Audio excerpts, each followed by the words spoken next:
Welcome back, everybody. This is Eric and Matt, and this is Life, Liberty, and the Pursuit, your beacon of freedom and the American way of life. Tune in every Mondays for a new episode as we dive into the world of liberty and what makes our country great. Welcome back, everybody. This is Eric and Matt here with LLP. I hope everybody has had a great week. LLP is your home for all things sane in a world gone completely mad. What's up, dude? Nothing much, and sometimes crazy. Oh, gosh. You know it. So, today's show, y'all, we're going to talk a little bit about how much training, how much shooting do you need to do to stay proficient. There's a lot of different thought processes that go into this. Everything from dry fire practice to laser training devices to actual range time. People, sometimes it takes them a while to gather a decent amount of proficiency with a given firearm. It takes a lot of training. Sometimes it takes people less training. How much remedial and, ongoing training do you need to keep your skills once you get them? We'll talk about all these things. And of course, today's show, we're going to get into a lot of different subjects, but that's the main gist of today's show is we're going to be talking about shooting proficiency a little bit. Maybe some things you can do to improve your shooting for a lot less money, which is always a good thing, like little tiny tips you can add in that will definitely save you money in the long term. Yep. Ammo costs a lot of money. I mean, I get it. But especially now with all this inflation and all the crazy stuff going on in the world, a lot of people are choosing to kind of hold on to more of their ammo, and they're generally not training as much. But there are a lot of people doing training classes, and so we'll talk a little bit about, formal instruction, taking instruction. So all of those things are very useful tools in the arsenal, and we will get into that in today's show. Before we get started, I would like to thank our friends at Patriot Supply. These guys are an amazing supporter of the Life, Liberty, and Pursuit podcasts. You ever notice how the power always seems to go right out when you need it the most? Whether it's a heat wave, a summer storm, or just too many people running the AC at once, our fragile grid can't keep up. That's why I've got the Grid Doctor 3300 solar generator from Patriot Supply. This thing is an absolute beast with 3,300 watts of off-grid power that keeps my fridge, freezer, lights, even medical devices running whenever the grid power fails. Right now, they've got a crazy deal going on. When you buy the Grid Doctor 3300, they'll throw in 2 waterproof 200-watt solar panels completely free. That is an $894 value. These aren't cheap plastic panels either. These are super durable, waterproof, and built to last through storms, heat, and who knows what else. Shop mypatriotsupply.com/LLP to claim your free panels today. If there ever was a time to get serious about blackout protection, this is it. Go to mypatriotsupply.com/LLP. That's mypatriotsupply.com/LLP, Lima Papa, and get yours today. That's a fantastic deal there. Holy cow, Patriot Supply coming through with the deals. They are playing hardball. Yeah, last week it was 60% off of certain things, and this week it's, great deals on solar panels. Come on, man. Some of the deals that those guys put up, like you kind of have to jump on them. I hate to say, like I'm not trying to be Billy Mays here, but some of those deals, even when I read, I'm like, what? Yeah. No, I mean, it's like me, like I said, I use the actual food. I have buckets of it, and it's a good idea. Yeah, and I do have a full review on my channel if you want to check out some of the Patriot Supply offerings. I've done reviews on their food, so if you want to get an idea of some of the offerings, check it out. It's over on the channel. So talking about training, it's just so crazy. Before we get into the subject of training, though, so in last week's show, we showed off a picture that I took in town of this Vietnam veteran's rig, this crazy car he was in, this cool old school Oldsmobile with all the bumper stickers. Now, this one isn't as cool, but I will tell you, this is crazy. I took this picture in town, probably a few hundred yards away from where I took the picture of this car. So keep that in mind. Okay. All right, the caption for the Twitter post is, Jane Fonda is pure evil. All right, and this is another Vietnam veteran that lives in my town. And Matt has not seen this picture yet, so he's going to react in real time. Now, this one's not quite as interesting maybe as the first one that we showed last week, but I thought it'd be cool to show. All right, so let's have a look at this.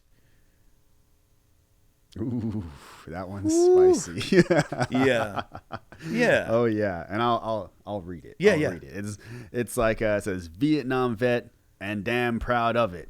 I'll forgive Jane Fonda when the Jews forgive Hitler. Ooh, that's spicy. That's a tall accusation right there. It is, but, and I'm not saying anything, outlandish here, but she did some pretty messed up stuff to the vets that were over there, especially the POWs. She did. Yeah. She was supposed to take those letters back for them, and she disposed of them. She destroyed them. And she wasn't anti-war.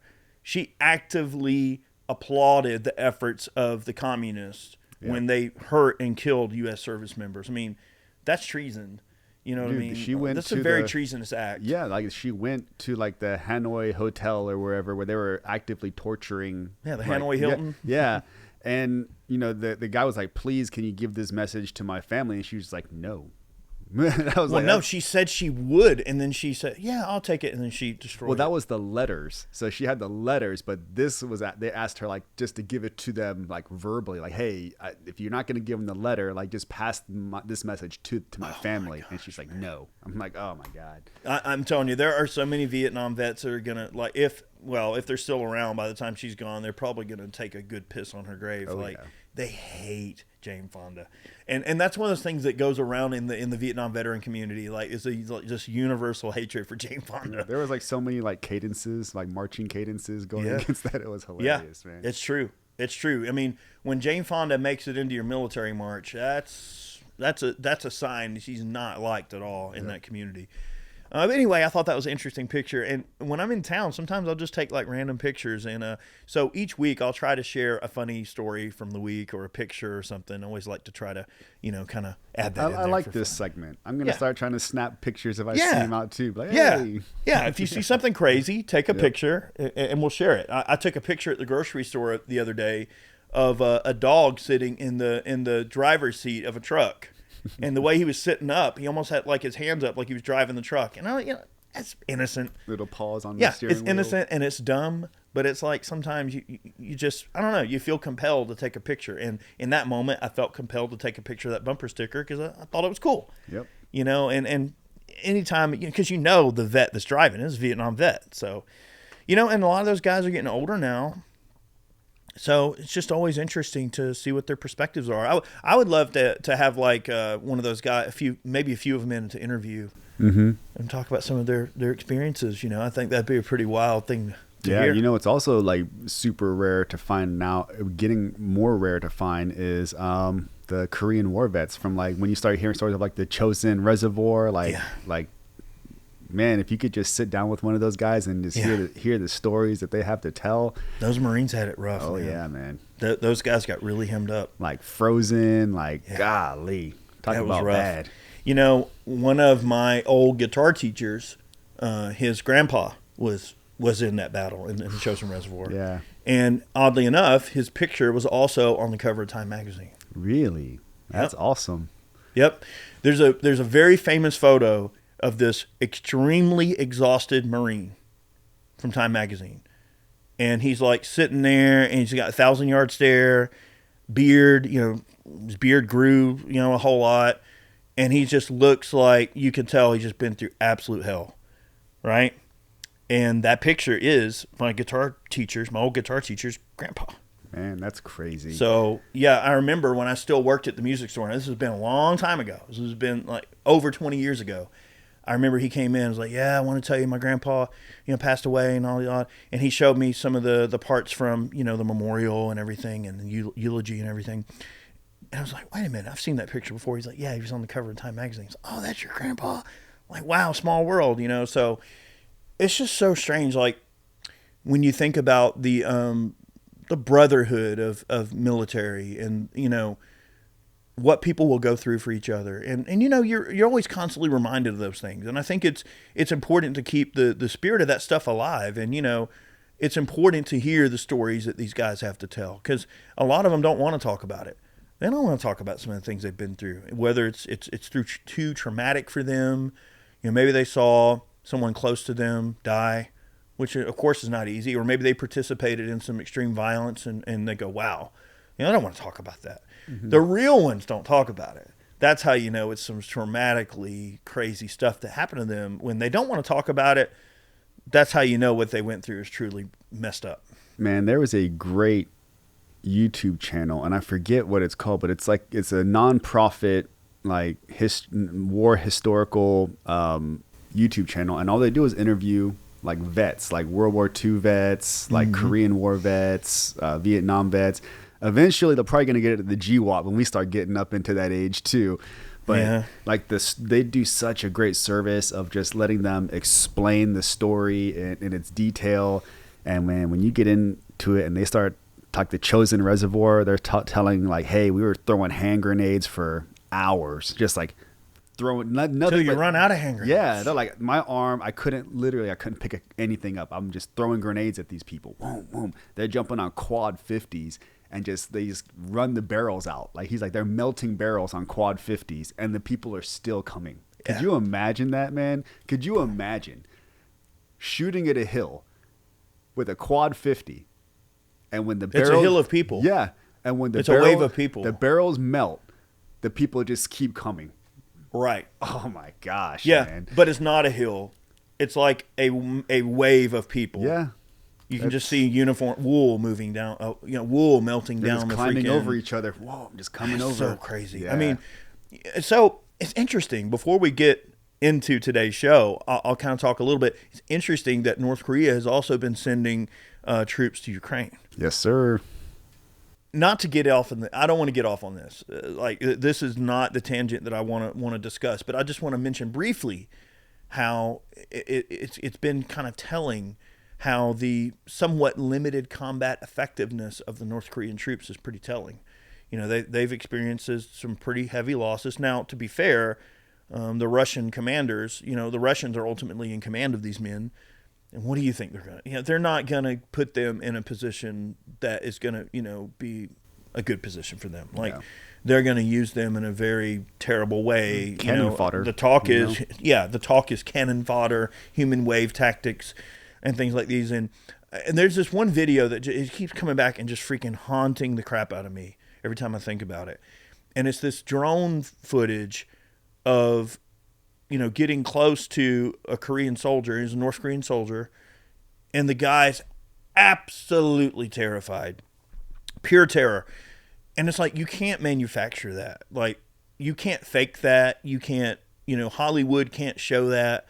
There is nothing on this planet that can come close to seeing the way someone looks when they know they're about to go.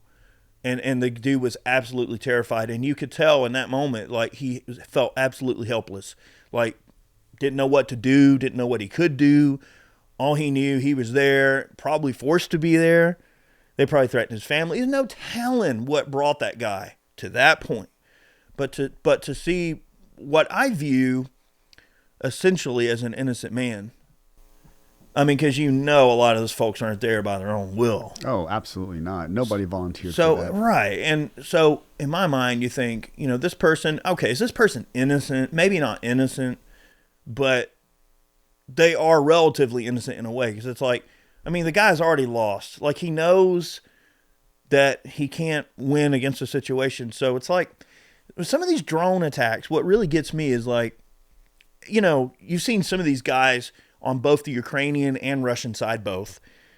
They'll throw their hands up, hey, I surrender. Like, you can tell, okay, they don't want to fight no more. They're done. They're surrendering. But then they still blow them up anyway. Oh, yeah. You'll see the release ordnance. Boom, yeah. See it falling. So if the operator of that drone sees that a soldier is surrendering and they drop the bomb anyway, is that against the rules of international rules of warfare at that point? If that soldier is trying to surrender and they're surrendering and you recorded it, there's footage that shows the person, hey, like the female Russian. Did you see that video? No, I haven't.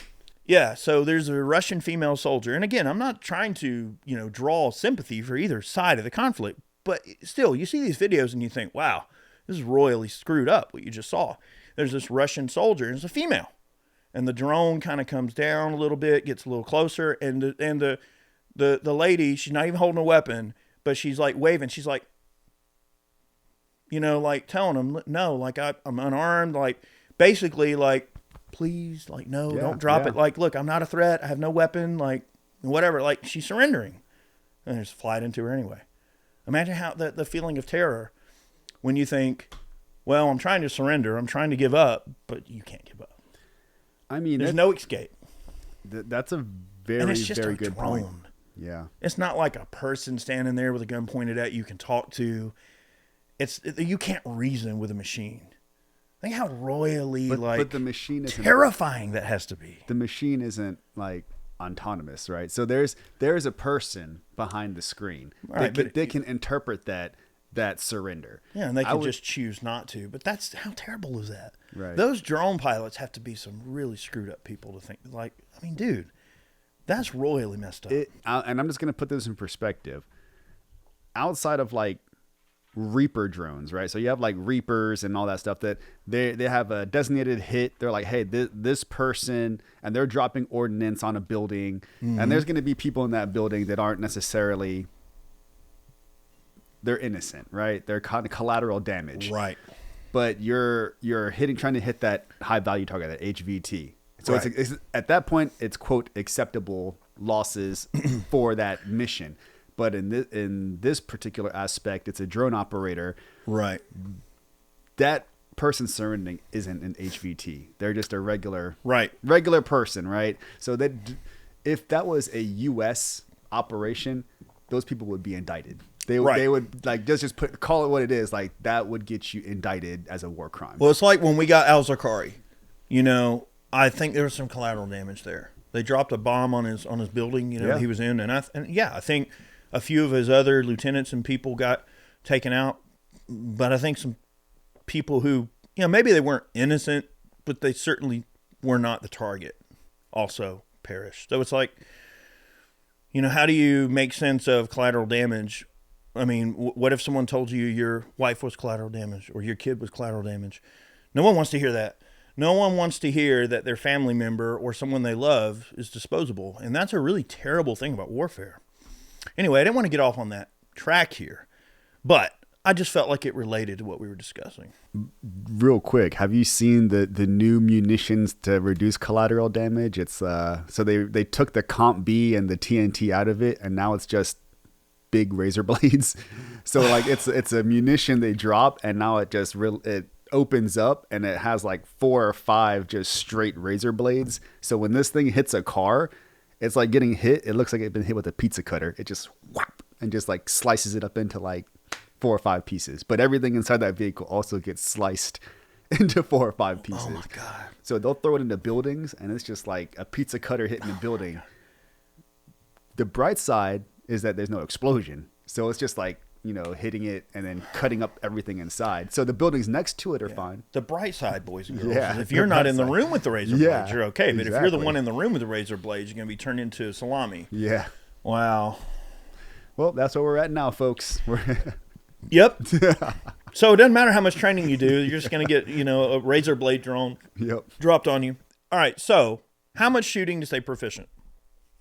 Let's get to the question at hand. And look, I want to mention to you guys real quick before we kind of get off on this here, is that we do put chapters down in the description box below. So if you don't want to hear us, you know, ramble for 15 or 20 minutes in each show before, and you just want to get straight to the question, we usually have a link that, or a little time stamp that shoots you straight to getting to the task at hand. So if you want to, you can always click ahead if you don't want to hear us ramble a little bit. Or feel free to listen to us ramble. Or feel free to listen to us ramble. And we can do that too, y'all. So how much shooting to stay proficient? And I think this is something that, you know, people tend to have maybe a misconception about. You know, there are people that, you know, maybe they go out and they do a lot of shooting, right? I used to be in this category quite a bit. I used to go out and shoot 500-600 rounds on 9mm every weekend, right? I do a lot of shooting. That's a lot. Right. That was a lot of shooting. But was I actually training? Was I actually shooting in a way that made me more proficient? So it's not necessarily how many rounds you log down range. Anyone can go out and blast 20,000 rounds of 9mm in a year. What are you doing with those shots? Are you running around? Are you drawing? Are you timing yourself? Are you working on the speed of your draw? Are you working on the speed of your transition from target to target? Are you trying to shoot faster splits? So there's all these sort of technicalities that we can look at that can, you know, let's just say arbitrarily say how good a shooter is. Okay, this person can shoot fast splits. This person can draw fast. This person can move around and shoot while moving. He can do X, Y, Z, et cetera, et cetera. This person can take apart a Glock blindfolded and put it back together. I mean, there's all these things that we can say, oh, wow, this person is amazing at handling guns because of all of these, very measurable things that, of course, because human beings are scientific in nature first and foremost than they are anything else. We record, we have data. We really like to get into the weeds on, how to make a process more efficient. And that's really what fast and fancy competitive type of shooting is how do I make myself faster and more proficient than the other shooters around me, right? One shooter may move faster than me, but he may draw slower than me. One shooter may draw really fast, but he runs fast, but he shoots slow. So all of these things in concert make you the shooter that you are. The people that win competitions are going to be the people who can do everything really well. They shoot fast splits. They draw fast. They change mags fast. They run fast. They transition fast. They know the course well. They've, done everything. And I'm talking more about competitive shooting. Now, what about, we're talking about how much shooting to stay proficient. Now, what distances do most handgun battles happen? When it comes, okay, you're going to draw a pistol in a defensive situation and get in, let's just say what we would call a gunfight or a defensive shooting where you're actually going to draw your pistol in the name of defense. What distance is the assailant statistically going to be away from you? I believe it is 21 feet. It's a 21 foot 7 rule. yards. Yeah. 7 to 10 yards. 10's long. Yep. 7's, maybe even 15 or 10 or 15 feet. Yep. And maybe from me to you, maybe 5 feet. The point is, most people are going to be close, right? So they're going to be close. And I think that for my purposes, when I look at pistol training, and when we talk about handguns right now, we're going to talk about rifles and other stuff a little bit as the show goes on, but we're talking about handgun proficiency.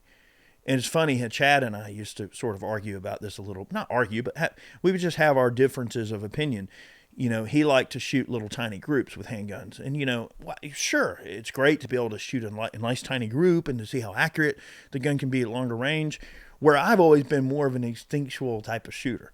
I may not shoot the tiniest groups, but I tend to just I'm a point shooter. I like to just sort of point and shoot.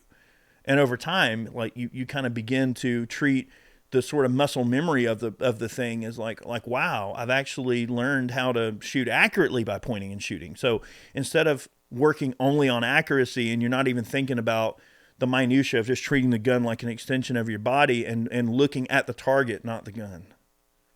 Yep. No, I agree. So it's two different schools of thought. Both are not wrong. Both are not right, but both have their application depending on what a person wants to achieve. I mean, is a person going to do some high level competition and, where you need to be able to shoot tiny groups to win? Well, then, yeah, then learn how to shoot tiny groups.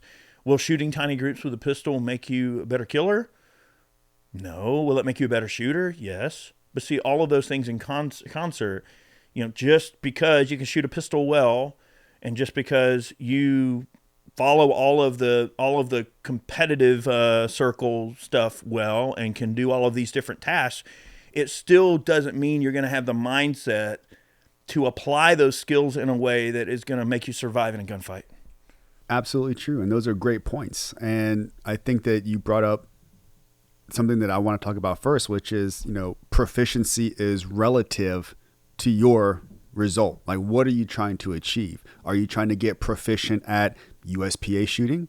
That's going to be completely different than like self-defense, quote, and like survival. One, you're starting with your gun on your side. One, you're going to be drawing from concealment.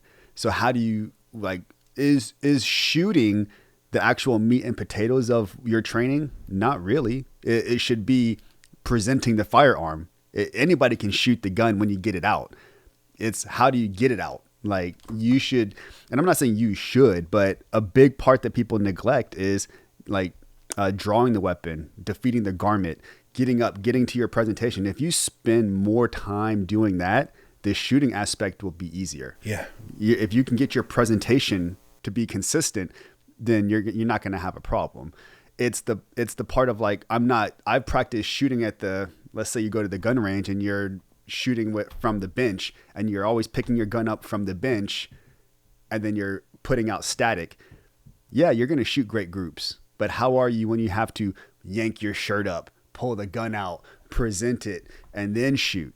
And that's the part that people neglect because it's not sexy. That's not the sexy part of training. The sexy part is getting out on the flat range and shooting groups and running to the next target and shooting groups. And then, doing your press check, taking your magazine out and putting your gun back. That's the sexy stuff. But then when you say, hey, show me from concealment, everything becomes super janky and they go really slow. They're like, oh, they're pulling the shirt up slow and they're making sure they don't shoot themselves in the leg because they're not used to it. So it's completely relative. I would say that you can do most of your training at home. You can sit there, and I know guys, so like I train like jujitsu with a guy that is he is an instructor for a major firearms company. Starts with the G, ends with the OK. So like, and can you give me another clue, man? He's always like, he's always posting like his own personal reels. Like when he's traveling, because he has to travel to all these different places to teach. He's not even shooting most of the time. He's just doing drills. Like he's in the mirror and he's just doing presentation drills. Boom, boom, boom. That's all he's doing. And that translates directly with how you're going to perform on the range. You get out there and you can really maximize your time. So I don't think you have to shoot that much to keep your proficiency. You just have to do the unsexy stuff, the stuff that you don't really want to do. And it's the same thing with jiu-jitsu, man. Everybody wants to go into jiu-jitsu and just go ham and start like rolling and sparring and going really hard. No one wants to do the boring part of jiu-jitsu, which is like working on one little part to become more efficient, because that's boring and unsexy. So are you training for survival per se? Then train with like presenting from concealment. That's what I believe. And then also if you train a lot of USPA or like competition shooting, from what I've seen, it's not very practical. I know it's called practical shooting, but when you see them running the course, they're always having to keep their gun pointed downrange. So if they're running, and then they're running this way, how would you do it in real life, right? In a real life scenario, your gun is always looking where you're looking. You're not ever going to be running down a hallway with your gun facing this way, right? So at what point does it build bad habits if you're doing that? Yeah. So good point. You have to have a good mix of, practical shooting, presentation. I would say actual shooting is probably the least of the training. I mean, I think that with all of this, there are a combination of different skills that come into play, and I think they're all important. I think you should be, and really what it comes down to, I always say, is like, it is weapons manipulation. It is your ability to manipulate that gun, whether it's draw it, whether it's point it, whether it's shoot it, whether it's clear it, whether it's clean it, whatever you're doing. It's all about being familiar with how to manipulate that firearm in a way that is going to, be consistent with what your goals are, whether it's training for self-defense or training for competition. All the skills are equally important. And then, of course, the mindset.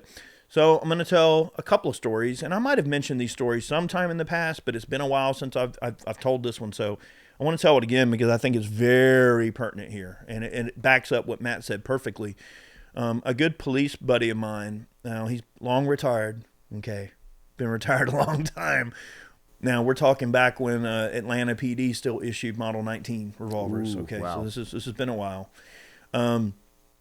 Before every shift, okay, he would put his uniform on and, take his revolver, put it in his rig, and he would do some presentations every morning in the mirror, just like you said. And we're talking, some of you might know who this guy is. I'm not going to mention his name because, I don't want to put the man's business out there, but it's a crazy story. So get ready for this. So the guy's doing some presentations, whatever, getting ready for his shift, do about 20 presentations in the mirror, just to make sure nothing's catching, hanging up. When you have a police belt on with all the gear, Right. you want to make sure that nothing's in the way, nothing's shifted. You want, because that can be a fatal thing. Like, you're checking your gear, or maybe you just lazily threw your belt on, left with a donut in your hand and a coffee, and didn't even bother to check. I mean, what if your holster came undone, or what if, et cetera, et cetera. There could be some issue with the equipment. So you always check your equipment. Just go through and do a quick check. Handcuffs are in place, radio, yada, yada, et cetera, et cetera. Well, anyway, so he did his press checks, loaded his revolver, checked everything, put it in the holster, out the door he goes. What do you think happened when he left the door? I kid you not, this is the craziest thing I've ever heard a cop tell me. Okay, and look, this is bad. All right, it's bad. Guy literally pops out of the bushes right outside of his house with a shotgun. Wow. And this guy, my friend, without even thinking about it, just comes out of the holster with a revolver, double action, right in the middle of his forehead. Boom. Shoots it. And I'm talking, a guy's got the shotgun pointed at him. And he said some snarky remark. Like, I'm going to kill you or something. And this guy pulled out his wheel gun and split instant, blink of an eye, right between the damn eyes. Shot the guy right in the head. Pull too. Well, it turns out the guy had been convicted of a crime that he was arrested for by this guy. So he was trying to get some revenge. He had gotten out of prison. He somehow found himself a shotgun and decided he was going to go kill this guy. And of course, my friend had other plans. So imagine that your day of work that day, before you even clocked in, you had to do some work. And it was the most extreme work you could ever imagine, right outside your front door. Now, what if he had not done his checks? And what if he didn't do his presentations? Would he have been fast enough to get on top of that guy with the shotgun? Maybe not. Had it been any other cop on the force, I guarantee they'd be dead. Yeah. Not my guy, because this guy is an amazing pistol marksman. For one, he's a really great shot with a revolver. I've never seen a guy shoot a 1911 as good as this guy. He's a good shot with a 1911. And that's not the only shooting he's ever been involved in. He's been involved in other shootings. Some with a Model 19, and some with, I think they were issuing M9s or Berettas at one point, or no, did they switch to Model 59s? Might have been the Smiths.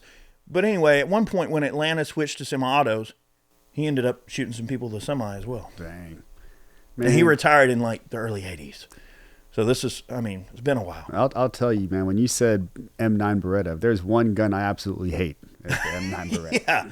Golly. One more story to tell. Okay, now it's not really a story. This is just more of a point in case to your effect. I'm trying to back up some of the things that Matt was saying about this training discrepancies that people may have. And Barry used to tell me this story all the time. You guys remember my old co-host, Barry. Rest his soul. He's been gone quite a while now. But Barry used to tell me the story about how in the FBI, and not only the FBI, but just general law enforcement agencies. But I think this example came from the FBI. When the FBI was still issuing revolvers, okay, they would have these coffee cans that they would drop the shells into so they wouldn't have to pick up all the brass, right? Well, okay, it makes sense. You're on a flat range, you're training. You don't want to have a giant pile of brass for someone to trip over. It just makes sense to just drop the brass in the coffee can, right? Well, what is that doing? It's teaching you a bad habit, because now you're shooting your rounds out of your revolver, you're opening the cylinder, and you're just ceremoniously dumping going out of your way to dump the shells into a coffee can. And then you're just grabbing rounds out of a box and then loading the gun and doing some shooting. I mean, it makes sense. It would seem logical. You don't want to chase brass everywhere. You don't want someone tripping with a loaded gun on some brass on the floor. I get it. That makes sense. What happened? They found that officers in the duress of a shooting would shoot and empty their revolver, and then they would go to reload and be looking for a can in the middle of a gunfight. They're like looking for their can because they had trained so much to drop the brass in the can that they were going through the muscle memory of looking for something to drop the brass in. It was like, Smitty, what are you doing? You got a speed loader. And like, they weren't training with their speed loaders. They were training about just dropping loose rounds into the chamber instead of using speed loaders. So now you're fumbling, wasting time looking for a can that's not there. And you're not even using the dang speed loader that's issued with the gun. Now, of course, they corrected those training deficiencies, but it didn't take long for them to identify just how bad a bad habit can be in the end if you allow that bad habit to continue. Yeah. That's a perfect example of, how training a certain way can affect your real life performance. And that's why I'm not a huge fan of shooting competitions. If you shoot a competition to see if you're the best, that's one thing, but don't pass it off as training. It's a competition. It's something completely different. Yeah. So that's a really great way to let that story kind of come full circle when it comes to the pistol training. And I do want to talk about rifles and shotguns a little bit too. Before we do, though, I want to give a quick thanks to our friends at Modern Warriors. When it comes to protecting yourself and your family, having the right gear matters. That's why I trust Modern Warriors, your go-to source for all things tactical. They've got a massive selection of firearms, suppressors, and accessories, everything from high-end builds to everyday carry essentials. Whether you're a collector, competitor, or just looking for reliable options, they've got you covered. Over 800 five-star Google reviews. Their customer service speaks for itself. Right now, you can save 10% on your first order when you use the promo code LIBERTY at checkout. Visit modernwarriors.com today.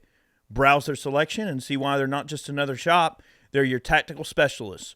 Remember to use the code LIBERTY at checkout to get yourself 10% off. And they're based out of Utah, y'all. So if some of y'all are in Utah, you can go check out their store. Their physical locations in Utah. Yep. Very cool. And big thanks to them for supporting our efforts here on LLP. So I think when we think training, Matt, and we think shooting proficiency, I think most people tend to gravitate to handguns. Why do you think that is? Why did we talk about handguns first? Why didn't we talk about shotguns and rifles first? Why did we talk about handguns? Why did the conversation go just to handguns? I believe that it's probably because more people have handguns, and it's a little bit more practical because they actually carry them. You're not right. Concealed carrying. I mean, maybe you are concealed carrying a SBR, but most people are going to conceal carry a handgun. Right. That's the way I look at it. I mean, I think when most people think shooting proficiency, especially for defensive purposes, they're always going to be going to that pistol training as being like a super important thing. What's crazy about it to me is that, okay, this is where I probably depart from maybe some other people in the training community, which I do want to talk about formal training with trainers. People like John Lovell, like John's great. He is so good with people. If you're in Atlanta and you ever want to take a gun course, John Lovell is definitely a great guy for that type of training, especially if you want to learn like some advanced carbine handling and pistol handling. He's definitely, right on up there in a high proficiency level course. But one thing I'll mention about his courses, though, if you do want to book a course with John Lovell, you certainly want to get it while the getting's good, because those courses sell out pretty quick. They sell and out also like KD, KD with NOC training, he does a great job. Also my friend Ken at Preparedness. So there's lots of folks that do amazing training here, especially, and I'm speaking more from Georgia than I am other states. There's obviously several other great trainers in other states as well. But here in Georgia, I mean, we've got some really great trainers here. We do. We have access to a lot of different areas to train as well. So with us being in the South, we have a litany of different areas. We have mountainous terrain. We have like forests. We have open fields, flat ranges. We have all kinds of stuff. Yeah. A lot of topography, a lot of different, areas that we can shoot in. Shoot houses, to train in. All kinds of stuff. Shoot houses.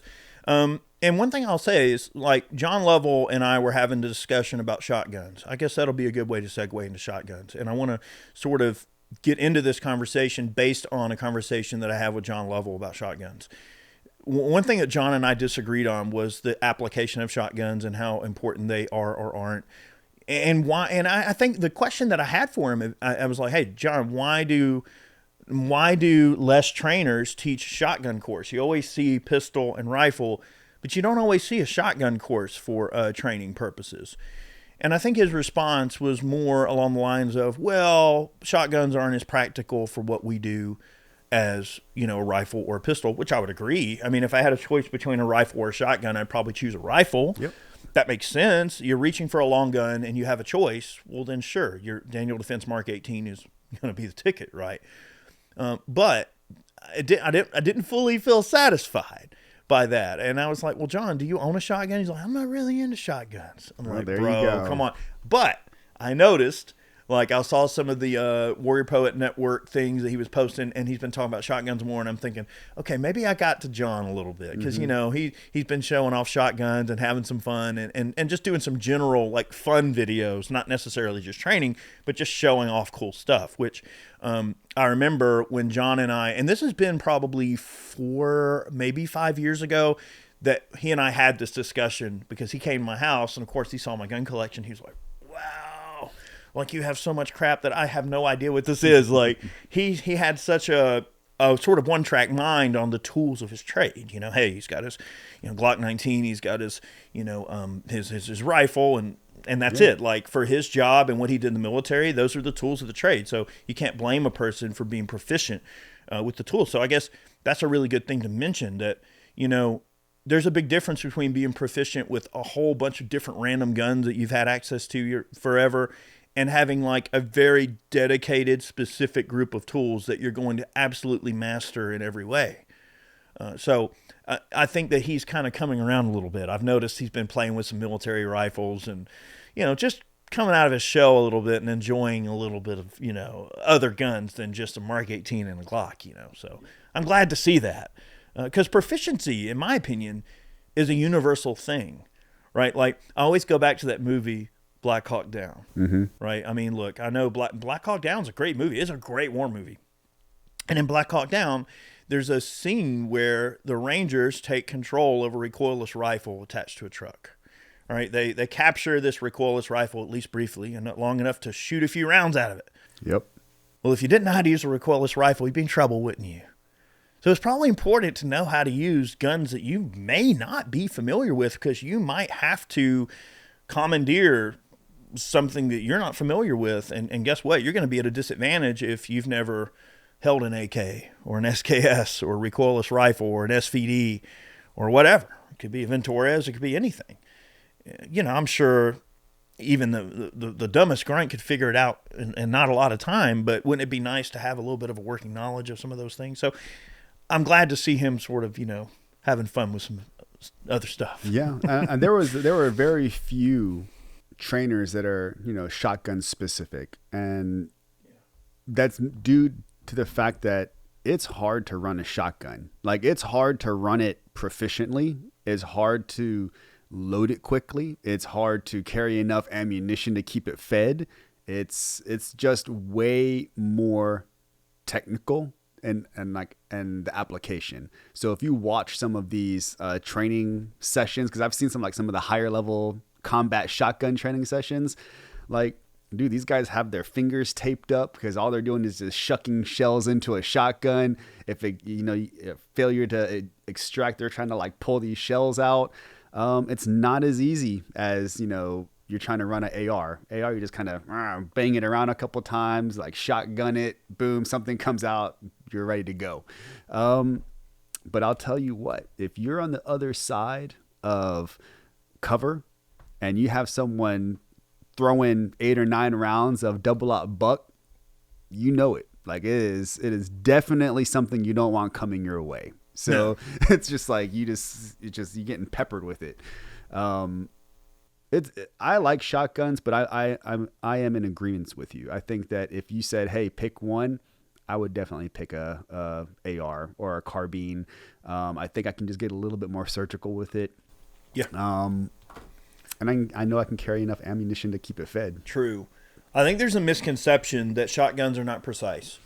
I think that's another big thing, is a lot of, whether it's a trainer or whether it's the end user going, well, you know, they take the Hollywood route and they go, well, shotguns just throw a giant spread and they're just inaccurate spray and pray and you just aim in the general direction.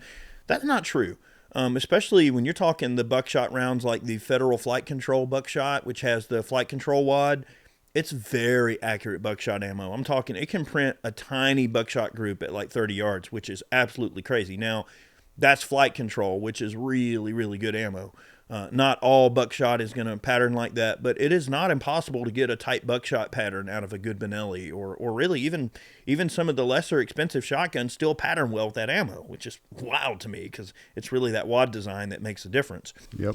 And I think that people tend to think that shotguns are not precise, that they're not precise tools, and that's completely untrue.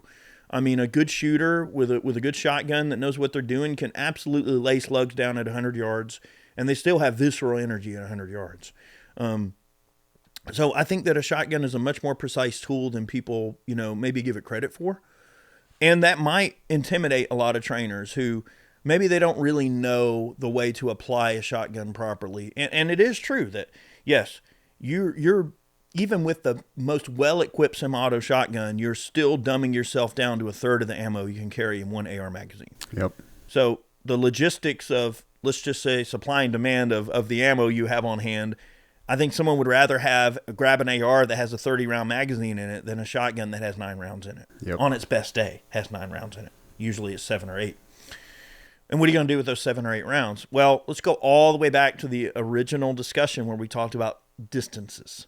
All right, and the average defensive distance for any gun, let's just say most defensive distances, let's just say 21 feet. Now, if I have 7 rounds of buckshot or 7 slugs and you're 21 feet away from me, it doesn't take a rocket scientist to make that shot with a shotgun. Yeah, you're not going to be there much longer. And trust me, you are not going to require a trip to the hospital. You're going to require a trip to the morgue. That's it. Bring a bag, zip it up. That's it. Put the tag on the toe. Don't even take them to the hospital. They're done. A center mass shot from a good slug at that distance out of a shotgun, don't even bother calling the ambulance. Call the morgue. They're not getting up. I would even go as far to say, like, if you're wearing plates, like, you would call an ambulance. You're gonna have some broken ribs. It's gonna cause some heavy contusions. It's gonna knock your breath out, and you're gonna be dropping some ribs. I mean, it's definitely, especially like a 1 3/8 ounce Bernanke Black Magic slug. So I think there's also this sort of oddly sort of romanticized application that shotguns have. Like, everyone thinks of the the sound that the media uses, and the Hollywood always uses a shotgun, and then like the sound of racking it, and people, they run away, they get scared. I suppose there is maybe a psychological factor to that, but I think people get way too romanticized on that aspect of it and not really think about the actual applications that shotguns can have. I mean, at close range, they are a very powerful tool. I mean, you're talking a good slug, like a 1 3/8 ounce Bernanke Black Magic. I always bring up the Black Magic slug because that's my slug of choice, because it's heavy and it's moving fast and it's well made. But that slug is generating some ridiculous foot-pounds of energy. Now, we're not talking like 4-bore territory. We're not talking 5.77 Nitro Express, big bore stalking rifle territory. But we might be talking, at the right range, you're talking a gun that could potentially, kill very large game. Like, you're talking very similar foot-pounds of energy to some big bore rifles, like hunting rifles. So if you think about it in terms of energy and don't think about it in terms of bird shot, everybody thinks a shotgun, they think bird shot. But they don't realize it shoots solids too, and powerful ones. Like, it's a very powerful gun. And if you know how to use it right, it can shoot through walls, it can shoot through car doors. So that has an application. Yeah. It will do things that rifle bullets won't, in certain limited situations. Not to sound like Bernanke is sponsoring the show, because they're definitely not. But they actually have. Hey, talk to us, by the way, if you want. Bernanke, call us.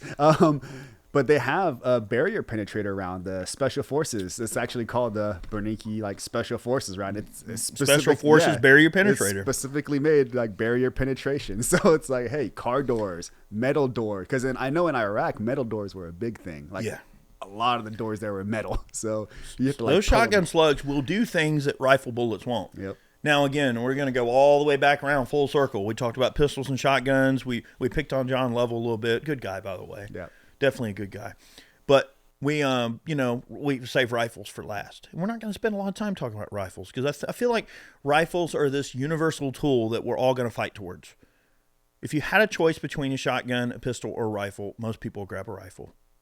If we did a poll, I guarantee 90% would grab the rifle. And if you're concerned about not having ever shot a rifle, I guarantee you will shoot better with that rifle, having never shot one, than shooting that handgun. Or a shotgun, especially. Yeah. Because, I mean, just the fact that they have, like, I think we talked about this before, I've never met someone that didn't shoot better with a stock or a brace that doesn't shoot with one. Yeah. Just because it just gives you so much more stability. Or has never shot a gun at all. Yeah. So that's a factor too. I mean, if someone's a new shooter, you know, they're all, if you don't want to train them on a pistol right out the gate, let's say they're recoil shy or they're sound shy, they're worried about the sound and recoil, you start them out on a 10-22 with a suppressor on it. Yeah. You know, they realize it doesn't kick, they realize it's not loud, they realize it's accurate, they can work on the fundamentals, they can work on everything. You can talk to them while you're shooting, don't have to worry about the sound. So those things from a training element can really look. Rimfires make a big deal on that. It's really good to get some of that you know into play there. But at the end of the day, yes, rifles are way easier to shoot than shotguns and pistols. It gives you a much better natural point of aim. Like the way that you hold a rifle, or even let's just say like a PDW or a Flux, anything that kind of puts those sights out in front of you, just gives you a much better natural point of aim. Yeah, you can hold the gun a lot more stable. Yep. Yeah.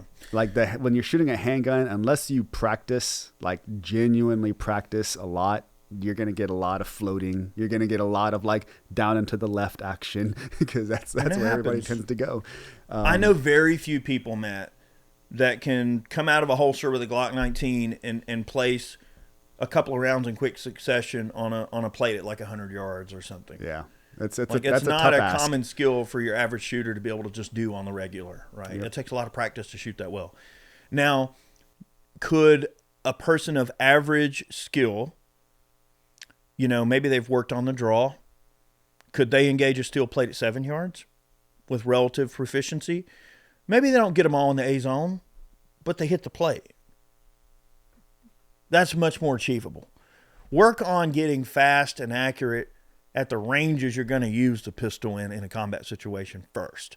Then you can worry about doing trick shots at 100 yards, because really a 100-yard shot is a trick shot at the end of the day. Like you're not practically going to shoot a handgun 100 yards. You can get away. You can get to a better gun. I can get to a rifle. Why would I want to go out of my way? And this kind of gets into the argument of if PCCs are worthless or not, which we're not going to go there. That's a whole nother bag of apples that we're not going to open right here at the end of the show. But I think that the people tend to place too high of an emphasis on shooting handguns at long range when there may not always necessarily be a tactical application to shoot it that far. I'm not saying don't be good at it, because I do it all the time. I love it. But I also realize that practically I'm not gonna go there. I'm gonna grab a long gun. Yeah, I mean, why lob a Nerf football at somebody when you can send a laser beam? You know, that's basically if you're trying to lob in at 100 yards and 9 mil, like you can just pick up your rifle and send a 5.56, like, because that same exact shot, completely different hold. Yeah, I've never really been a fan of subsonic 300 blackout. I like the 220s, 220s out of a suppressor. Yeah, they're quiet, but you might as well just shoot a 45 ACP at that point. I mean, it drops similar. It's a similar weight. Maybe the 220s out of the 300 blackout have a better ballistic coefficient because the bullet is more bullet shaped versus a 45 is kind of a bowling ball, just falls out of the air. Sure.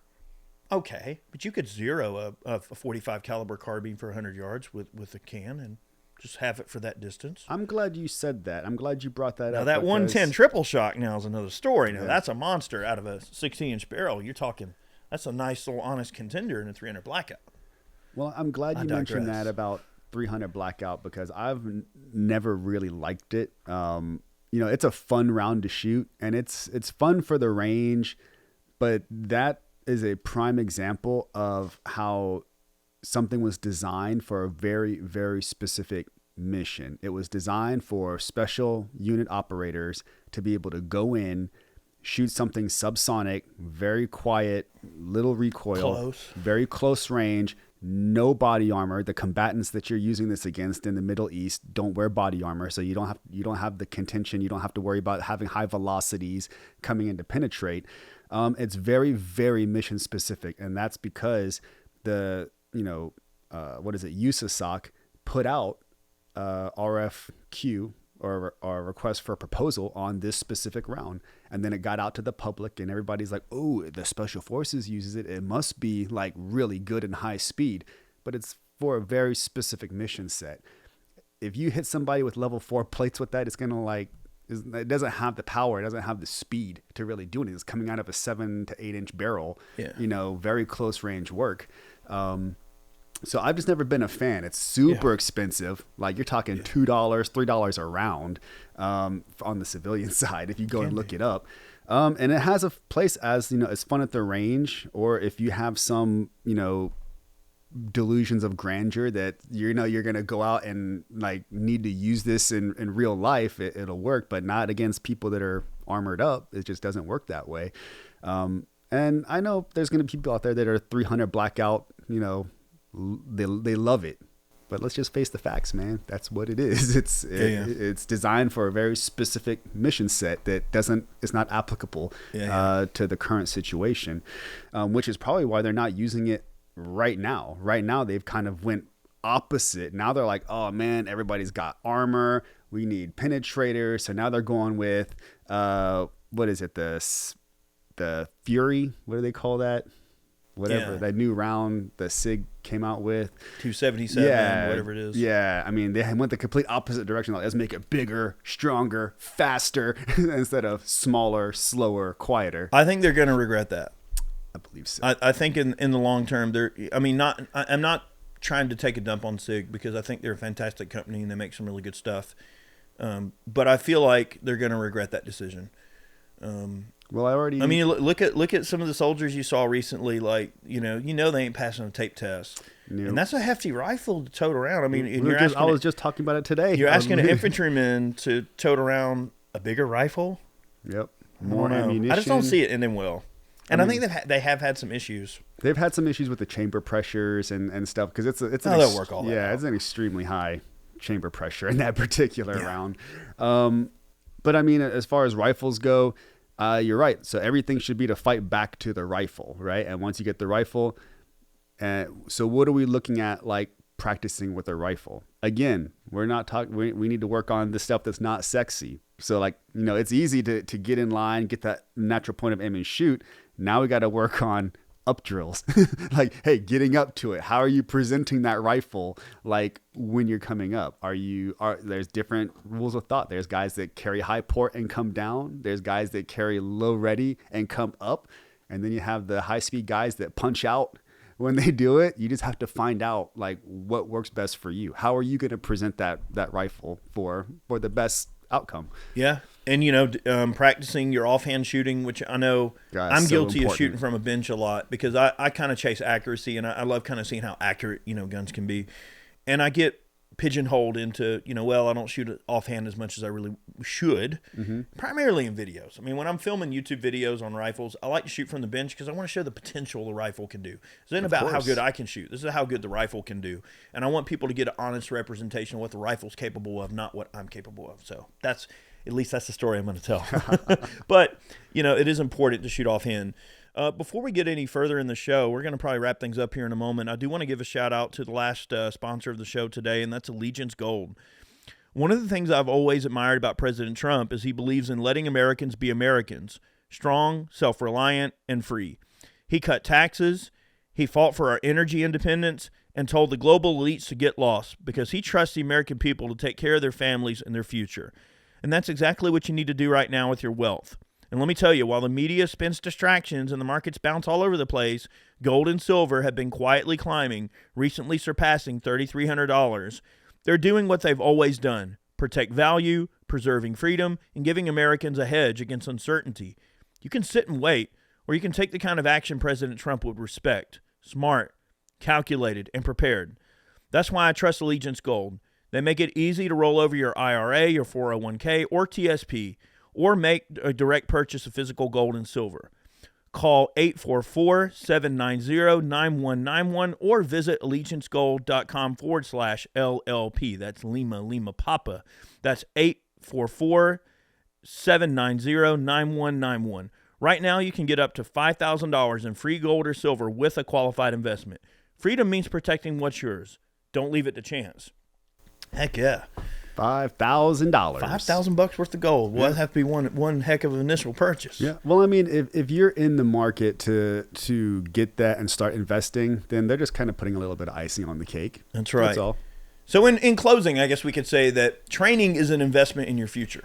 Absolutely. I mean, you should gather proficiency in everything you do in life, whether, if you're going to be a car owner, I mean, for any amount of time, eventually you're going to probably need to learn how to turn a wrench or two and try to assess a few problems on your own. Yep. Same thing for motorcycles. Same thing for owning a gun. So owning a gun means knowing how to use the gun, knowing how to clean the gun, how to draw it, how to use it, what your rights and responsibilities are, and everything in between. So, there is an all-encompassing circumstance that goes into the way that we view firearms ownership. And, those of us that I think more like you and I do, we understand the sort of totality of it. And there are people that wind up getting a gun and maybe they don't always necessarily think about everything that goes into it. They buy a cheap little holster, they buy some ball ammo, they throw some ammo in it, and they go about their day. Will that work out for them? Hopefully. I mean, we can only hope that it would. Realistically, will it? I mean, I guess that's a risk you have to be willing to take. If you don't want to put in the time to be really, truly proficient with the firearm that you've purchased, you're kind of gambling with your own life at that point, because introducing a firearm to the scenario may actually be detrimental to you if you aren't actually really prepared to deploy it in a way that's going to make a difference. So having a gun is great. That's a first good step, but deploying it in a way that is actually going to change the tide of the battle, so to speak, is equally important. No, you're right. And I think that's exactly when people say don't become a liability. Like, don't you pulling that firearm out, you better know how to use it, That's hopefully. Right.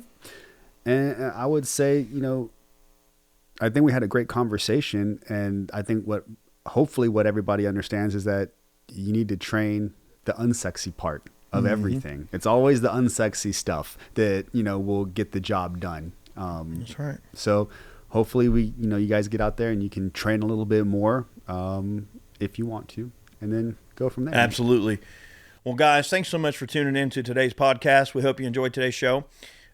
Remember, we post everywhere that you can find all your favorite podcasts: Stitcher, Spotify, Apple Podcasts, et cetera, et cetera. You can find us everywhere. Make sure you leave us a good review. Also, there's an email there. You can drop in a comment if you want, or give us some questions to answer. We're more than happy to answer questions on the air, which I actually forgot to do in today's show. I do have some questions, but they'll have to wait till next show. We'll get it next time. We'll get them next time. But I will take those questions down that were recently submitted and answer them in the next show.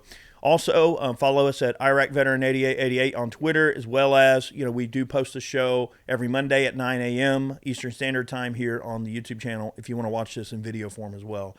And the Instagram is LLP podcast _official. That is correct.